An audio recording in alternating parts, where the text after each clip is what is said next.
Hi guys, I'm Ivory and today I'm going to be doing a wear test comparing two foundations. I'm going to be comparing the new Fenty Eazedrop Blurring Skin Tint with the Wet n Wild Tinted Hydrator. Both of these are supposed to be skin tints. They're supposed to be sheer to medium coverage. It's marketed towards being a your skin but better type of product. But the Fenty one is, I think it's $29.50, maybe $28.50, basically $30. Whereas the Wet n Wild one is $6. So we're going to be comparing these on either side of my face and then seeing how it wears throughout the day to determine is the Wet n Wild a dupe? Maybe it's better, or maybe paying the extra money does actually make a difference. So that is what we're going to be finding out today. I do also want to make note that I have done a 2-day wear test on both of these foundations, and in those videos I go way more in depth about each of these foundations individually. So that's just to say I'm very familiar with both of these products. I've worn this already. This will be my 4th time, and this one I think it's my 5th or 6th time. For anyone that's new, I have oily and acne prone skin, so a lot of my wear tests are catered towards people with similar skin types. So if you find that this review is helpful, I will link up in the cards a playlist of all the other foundations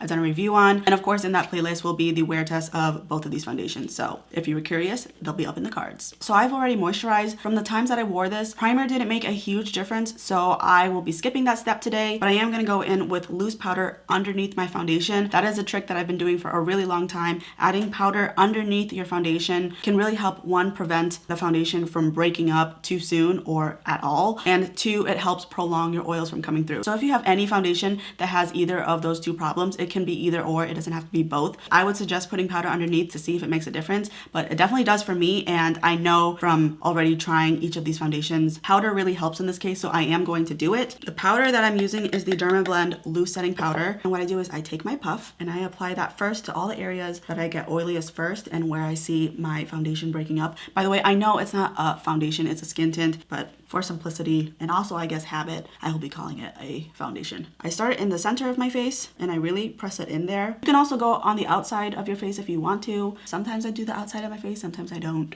And then to apply the foundation, I'm going to use a microfiber sponge by Juno & Co. They're both by the same brand, they're just different colors. I've tried using a brush for both of these foundations. It doesn't give me as much coverage and also doesn't lay as nicely. Like, it made the foundation cling kind of weird on my acne, but I didn't have those issues with my sponges, so we're going in with microfiber sponges. And I guess I'll just dot right here. In the Wet n Wild foundation, I used the shade Tan Medium Deep, in case you need to use me as a reference. It's a little bit darker than I would like, but the next shade up was too light for me. So I almost would have to mix the two to get my perfect shade, and I don't do that, because then it would take me forever to go through the product, and I just love foundation so much. I love trying new foundations. So even when I really love a foundation, at this point, I still don't ever repurchase them, because new great foundations are coming out all the time. I just can't be in a committed relationship with one foundation, okay? I have to sew my foundation out. And I'm going to do the same thing with the Fenty side. For the Fenty one, I use the shade 11. Alright, so this is one layer with both of the foundations. I'm going to leave it at just one layer. I feel like even sometimes adding the second layer, things tend to break up easily, and I want to give both of these their best shot. You can see on the Wet n Wild side, the redness from my acne is really toned down. It just really evened everything out. I didn't have as much acne on the Fenty side. It was more so just on my chin, but you can see it just evens the whole face out. Also, when I initially applied this, the Wet n Wild side is just a hair more luminous than the Fenty one. The Fenty one definitely dries down a little bit more matte, but after some time, I mean, I've been wearing this for about 5 minutes now. When you give it time to sink in, I mean, can you even tell the difference? They're pretty close, right? In terms of finish, in terms of coverage. I will say though that the Fenty one, in all 4 times that I've applied this, it smells bad. I don't like the smell of it. And I know it goes away, but it just makes the whole makeup experience a little less pleasing for me. I'm gonna fast forward doing the rest of my makeup. All products that I'm using on my face will be listed in my description box below.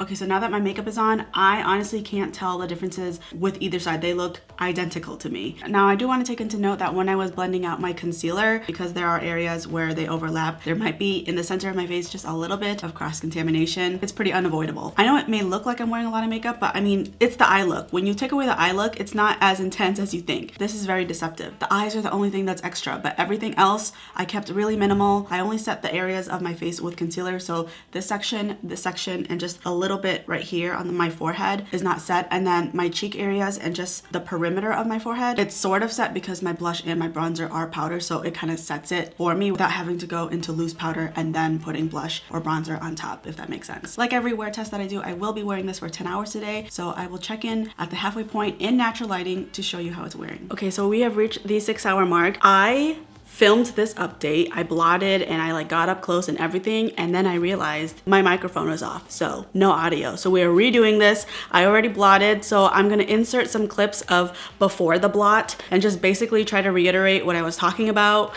I'm so mad at myself. So this is take 2. Just a reminder, Wet n Wild side, Fenty side. Before I blotted, cue the footage. The most noticeable areas that show the differences between the two foundations was my chin. It is just starting to crack. It doesn't look too bad, but the vertical lines that I'm getting from the foundation cracking is more prominent on the Fenty side. And as far as oiliness, the Wet n Wild side just seemed a hair less shiny than the Fenty side. It was very hard to determine, but the only places I could really see it were just like the high points of my cheeks and a little bit on my forehead. It just looked a tiny bit less shiny, but on camera, I don't think it was noticeable. I really was getting in there to look. So it's debatable, but I did feel like the Wet n Wild side was a little bit less shiny, but they're very, very close. Everywhere else on the face, I felt like they looked identical. And then afterwards, I blotted. I did use 2 blotting sheets for either half of my face. My favorite ones to use for blotting are listed in my description box below. And now here we are, all blotted. I did lose a little bit more coverage on the side of my nose on the Fenty side. I mean, I still lost some coverage on the Wet n Wild side as well. Not as much, but some coverage was lost. And also on the top of my nose as well, but it's like right in the middle. So I just lost a little bit of coverage on the top on both sides. On my chin is still the most evident area where you could see the differences. Now that it's mattified, you can see the foundation is starting to crack, but the vertical lines of the foundation cracking, not only are they more prominent on the Fenty side, but I also feel like there's a little bit less cracking on the Wet n Wild side too. On the Wet n Wild side, it looks like it's holding together a little bit better. It's a little bit smoother, but the chin area is only the real noticeable difference between these two foundations. You can see everywhere else, the Wet n Wild side versus the Fenty side, they look nearly identical to me. But that is it for this check-in in natural lighting. I will come back at the 10-hour mark and give you my final thoughts. All right, here we are, 10 hours in. Since the last time I blotted, I did produce some more oils, and I can't tell if it's a mental thing, but I just feel like this side is just a little bit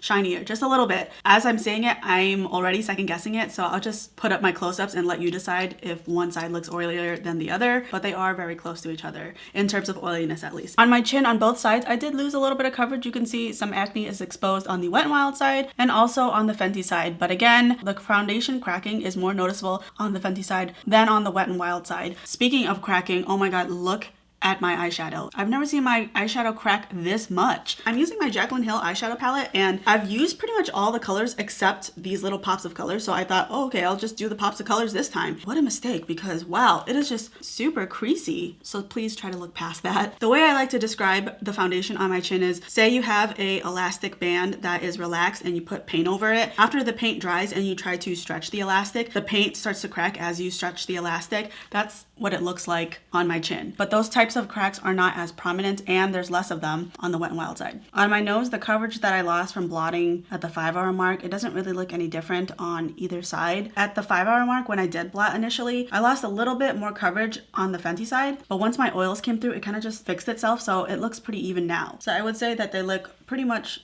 the same. At least to me, they look the same. And of course, lastly, the forehead and the T-zone. I think it looks pretty good on both sides. Although I will say that this forehead wrinkle that I have, because it's on the Wet n Wild side, that's why you don't see any creasing in my forehead wrinkle. When I did a dedicated video on the Fenty Eazedrop, when I applied the foundation on my forehead, it did crease a little bit. So I just want to put it out there that a lot of my fine lines aren't really exposed because Wet n Wild does a really good job of not settling in the lines. But when I did my video with the Fenty one, it did settle a little bit in those exact same lines. lines. So I think the big question is the Wet n Wild Tinted Hydrator a dupe for the Fenty Beauty Eazedrop Blurring Skin Tint? Please keep in mind that I have tried both of these products multiple times, so my opinion is not based solely on this review. It is based on a culmination of all the times that I've tried both of these products. I feel like both of them give great sheer medium coverage. However, the Wet n Wild one is a little bit more buildable. Within the layer of medium, there's multiple tiers. There's light medium, medium, and then medium high. I would say that the Fenty, when you build it up on the second layer, it's like a low medium, whereas the Wet n Wild one, it's more of a medium coverage. I also feel like in the times that I've tried both of these products, Wet n Wild is a little bit more consistent with my skin. Every single time I apply it, it does a great job. It looks great on me, whereas the Fenty one, it's a little bit finicky. I can get it to look good, but I do have to finagle it a little bit more, whereas this one, it works no matter what I do. And in terms of actual wear, I would say that these are oily skin, acne skin friendly. It covers over acne pretty well, and it also controls oil pretty well. But once again, the Wet n Wild one does wear a little bit better. It was very obvious to me when I looked at my chin. So before you think you need to spend $30 on the Fenty Eazedrop, I would highly recommend you try the Wet n Wild Tinted Hydrator first. And maybe if this doesn't work out for you, then you try this one, because I don't think this is the worst product ever either. I just prefer this one. And also the price difference matters to me. This is 5 times cheaper. So I'm saving you a lot of money, okay? Don't be thinking that just because you got a stimulus check that you could just go ahead and burn $30 on this foundation. No. You keep that money in the bank. So in conclusion, the Wet n Wild Tinted Hydrator is, not only is it a dupe for the Fenty Eazedrop, I actually think it's a little bit better and it's cheaper. So win-win all around. I honestly kind of love when drugstore beats high-end. But of course, this is just my opinion. At the end of the day, do whatever you want. But that is it for this review. I hope that this was helpful, insightful, and if it was, don't forget to give it a thumbs up and feel free to comment down below what other types of videos you'd like to see from me. And if you haven't already, please consider subscribing. I would love to see you come back. Thank you so much for watching. I'll see you in my next one.